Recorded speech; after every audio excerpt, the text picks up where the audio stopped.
First off, we have a noob. It is cost-free and can be unlocked for new players. It has 100 HP, 100 stamina, and a speed 12, while sprinting is 24. For ability, it has Bloxy Cola, State Skin Potion, and Ghost Burger. For Bloxy Cola, he has 2 of them, give it speed 1 for 10 seconds, and remove the slowness stacks.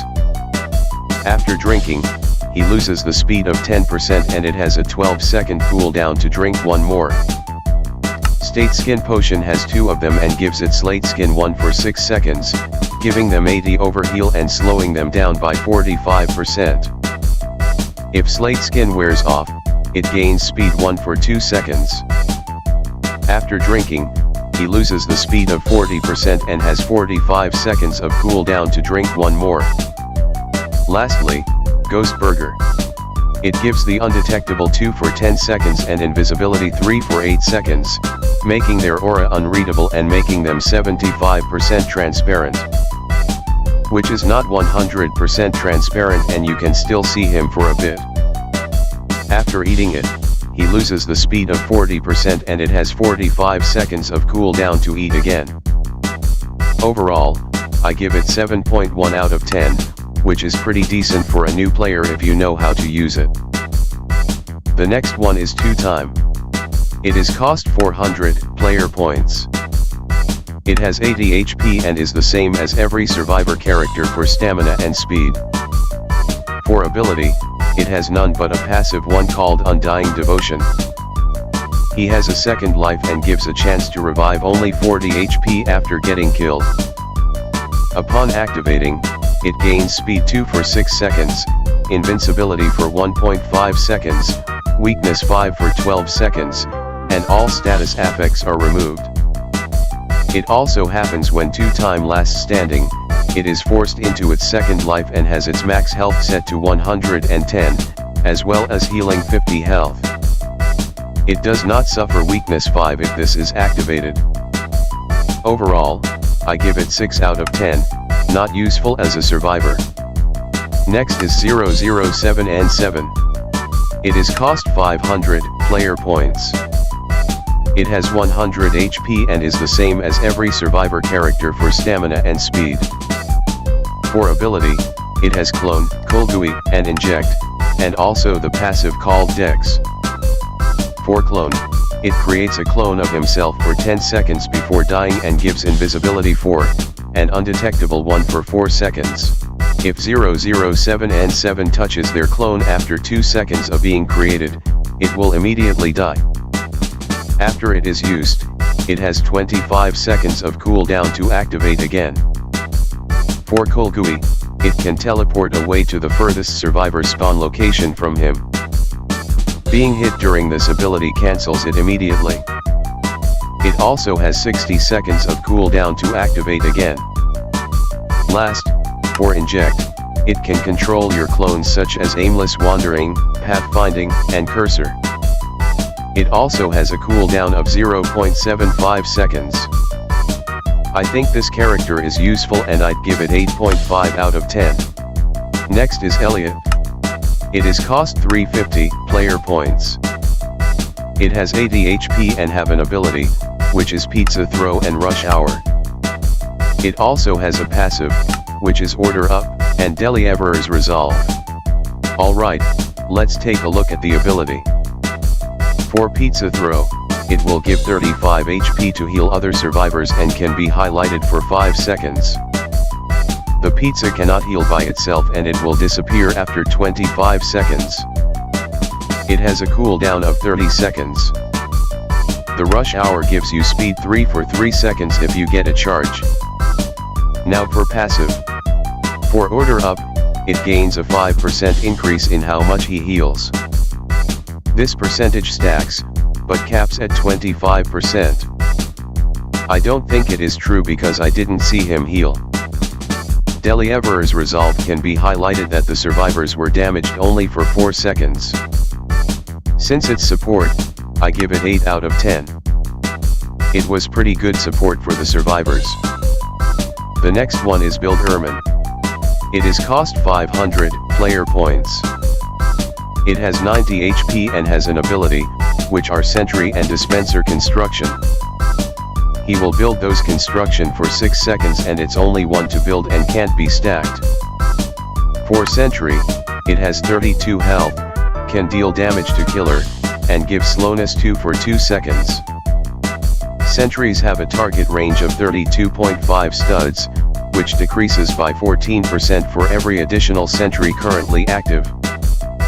Sentry target range cannot go below 8 studs. Other buildings cannot be built within 50 studs of a sentry. The dispenser has 15 health and heals in 16 stud radius. It can be 1 HP per seconds and cannot go below 0.3 HP per seconds. Other buildings cannot be built within 30 studs of a dispenser. Overall, this support survivor is not bad in my thoughts, so I give it 7.8 out of 10. Next is Shedlet Sky. It is cost 500 player points. It has 100 HP and has an ability, which is Slash, and Fried Chicken. For Slash ability, it deals 30 damage and stuns the killer for 3.25 seconds, and it also has cooldown for 40 seconds. For Fried Chicken, it gives 5 health upon consumption and 35 health over the span of 10 seconds. It has 70 seconds of cooldown and he only has 2 of them. So, I give it 8.3 out of 10 because it's a low range and a pretty slow cooldown. Next is Guest 1337. It is cost 500 player points. It has 115 HP and the same as any survivor such as stamina, and speed. It has abilities, which are block, charge, and punch. It also has a passive called Made to Last which has 15 more health than the base survivor. Now, let's take a look at ability. For block, it raises both of his arms and applies resistance 5 for 1 second and slowness 4 for 2 seconds. If you successfully block an attack, resistance and slowness are removed from Guest 1337 and he is given speed 1 for 3 seconds. It also has a cooldown of 24 seconds. For the charge, it has a knockback and has the abilities locked for 1.25 seconds. It becomes invincible for 1.25 seconds. It also can deal damage to killers for 15 damage and it cannot gain stamina while he's charging. Last is Punch. Punch requires you to block the killer correctly. It can stun the killer for 3.5 seconds. Overall, I give it 7.8 out of 10 because it has a low range and requires blocking the killer first to punch, which is sucks. Lastly, there's Chance. It costs 777 player points and its health ranges from 55 to 130, similar to any survivor's attributes such as stamina and speed. It has a passive ability called Unpredictable Fate, which grants around 70 to 90 health. Regarding abilities, it includes Chance's Favor, One Shot, Reroll, and Hat Fix. For Chance's Favor, it flips a coin. If the coin lands on heads, you gain a charge for all other abilities. If it lands on tails, you receive a stack of weakness for 15 seconds. There is no cap on the weakness, so be careful if you accumulate too much. For one shot, there's a 25% chance the gun might explode, dealing 45 damage to the user and disabling the ability. There's also a 25% chance that the gun won't shoot and a 50% chance that it will fire normally within 90 studs for 1 to 5 seconds. It has a cooldown of 40 seconds. Next is reroll. There's a chance that your max health could be reduced or maximized. Stat changes become 3% more intense for every charge this ability has. Finally, we have a hat fix. After reaching 3 charges, all your weakness stacks are removed when you use Chance's Favor. It has a cooldown of 60 seconds. Overall, I give it a score of 7.4 out of 10, the effectiveness depends on your RNG, so it could potentially get worse or even better. A new character has dropped for latest update called Dissecker. It is cost 600 player points. It has 90 HP and have same stamina and speed.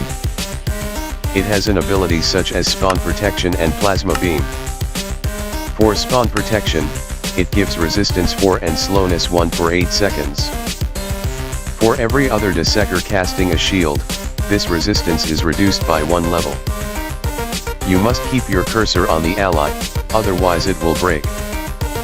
It also has a cooldown for 35 seconds to use it. For plasma beam, it has 2 different things. If it shot the killer, it gives slowness 2 for 3 seconds. While survivor, it gives speed 1 for 4 seconds. I think this character is good, but honestly it needs some improve to be better. So, I'd give it 7 out of 10. Move on to the killer. The first killer is Jason.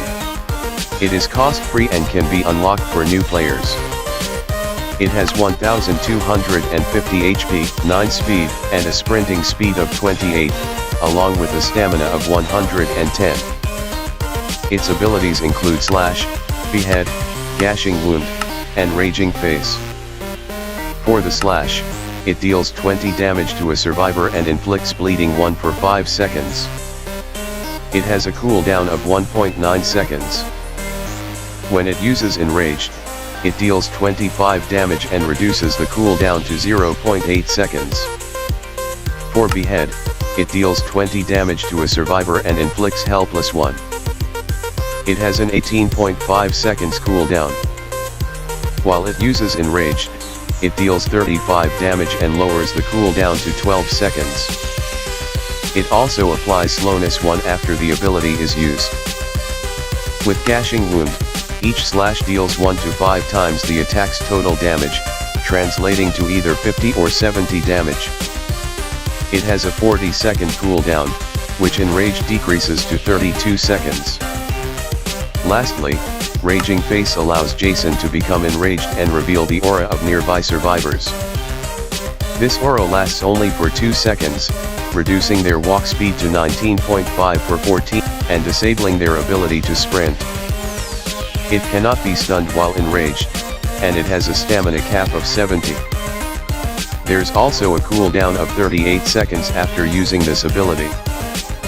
Jason has a passive ability called Mute, which reduces its detection radius compared to other killers. Overall, I think it's a 9 out of 10 because I found that the hitbox is broken, so it can take longer stud to attack. The second is Cool Kid. It costs 900 player points and has 800 HP, a speed of 7.5, a sprinting speed of 28, and a stamina of 110.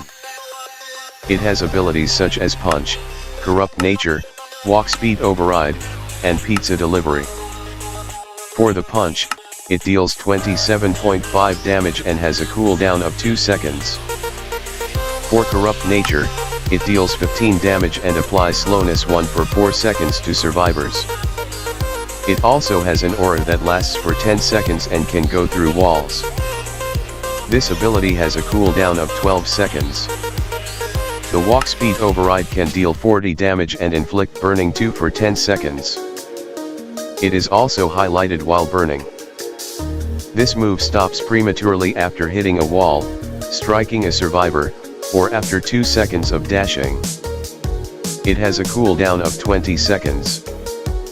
For Pizza Delivery, it can summon its bots to hunt survivors. When it attacks, it deals 15 damage, inflicts burning 1 for 3 seconds, and provides highlighting. This ability has a cooldown of 50 seconds. I think this character is very silly, and it's fun to use, so I'd give it a 9 out of 10. Next, we have John Doe. It costs 1000 player points and it has 1500 health, 9 of speed, and sprinting of 27.25 along the stamina of 110. It has a passive and an ability. Now, let's take a look at passive. It has Natural Malevolence, it gives Corrupted 2 for 3 seconds and it can't be below 1 HP, and Unstoppable, it can't be stunned for longer than 2.175 seconds and gains speed 1 for 2.5 seconds. For ability, it has Slash, it deals 30 damage and cooldown of 2 seconds. For Corrupt Energy, he pulls it out of 26 giant spikes and lasts for 15 seconds.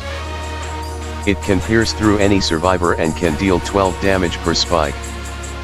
Sadly, it can't hit the same target more than 4 times. The spikes can be used as blocks to prevent survivors from accessing certain areas. It can control the direction of the spikes by turning where he is facing. If it hits a survivor, it gives speed 1 for 7 seconds. It has a cooldown of 18 seconds. For Digital Footprint, it stomps the ground 3 times, commanding a shadow to emerge from underneath his footsteps as a trap for survivors to walk over. If a survivor steps over the false shadow, then John Doe gets speed 1 for 10 seconds, the survivor gets a slowness 2 debuff for 10 seconds. And the survivor's aura is revealed to John Doe for 15 seconds, same with John Doe's aura. It now gives corruption 1 for 10 seconds to survivors who got traps. The shadow will despawn after 120 seconds or after contact is made within it. There can only be 3 shadows present at once. It has a cooldown of 8 seconds. Last is 404 Error, which reveals all survivors for 4 seconds, along with a cooldown of 20 seconds after using it. Overall, I'd give it 7 out of 10. Personally, I don't like this character, to be honest. Last killer is 1x1x1x1. It costs 1250 player points and it has 1100 health, 7 of speed, and sprinting of 26.5 along the stamina of 110. It has a passive which is Parasite. Every attack will give a glitched screen and poison to the survivor. Now for ability, it has Slash, which is deal 20 damage with glitched 1 and poison 1 for 5 seconds. It has 1.75 seconds of cooldown. For mass infection, it can deal 5 damage for the initial slash along with glitched 4 for 5 seconds and poison 5 for 2 seconds. The shockwave deals 35 damage, applies glitched 1 and poison 1 for 5 seconds. It has a cooldown of 14 seconds. Next is Entanglement, it deals 10 damage, the aura reveals for 2 seconds and gives Helpless 1 for 10 seconds, and Slowness 10. Slowness 10 is only removed after completing a mini-game to close 5 pop-ups on their screen. The survivor will give speed 1 for 1.25 seconds after completing it. It has a cooldown of 18 seconds. Unstabilize ability reveals the aura of every living survivor along with blindness 3 for 8 seconds and speed 1 for 8 seconds. It has a cooldown of 25 seconds. The last one is Rejuvenate the Rotten. It can summon the dead players within 30 studs when a survivor is near it. The dead player will lose it if they are 50 studs away from them. It can deal 14 damage and 20 health and has very long cooldown for 200 seconds. It also grants him speed 1 for 7 seconds and can see the aura of his zombies. The dead player has a walk speed of 2. Overall, this killer looks good. So, I'd give it 8 out of 10. Decent killer.